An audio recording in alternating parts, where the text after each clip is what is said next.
තෙරුවන් සරණයි.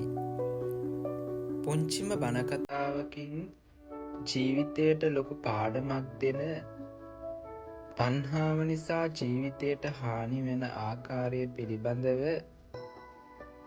පුංචිම දේශනාවක් කරන්නයි බලාපොරොත්තු වෙන්නේ. පින්නතුනි, එකමත් එක කාලික බොහෝම දිලිඳු මිනිස්සෙක් හිටියා. මෙයා දවසක් පාරේ යනකොට අහම්බෙන් රත්තරන් නූලෙන් ලියපු වටිනා රෙදි කෑල්ලක් මොහුට හම්බුණා.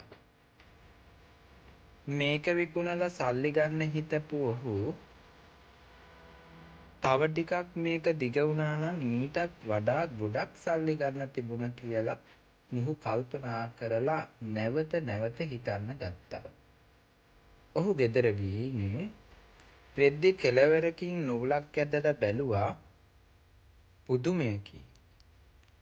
නූල අදින වාරයක් පාසා රෙද්ද දිග වෙන්න පටන් ගන්නවා. ඒ වගේම පටන් ගත්තා. ඔහු නොනවත්වාම මේ ක්‍රියාව සිද්ධ කරා. නූල ඇද්දා. තව ටිකක් කියලා නූල ගොඩක් එක දිගට ඇද ඒ ක්‍රියාවම සිද්ධ කරන්නේ. අන්තිමේදී ඔහුට ඇති මේ කවදාවත් ඒ ක්‍රියාව කරලා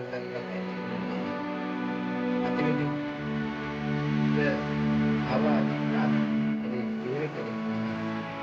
මුළු රෙද්දම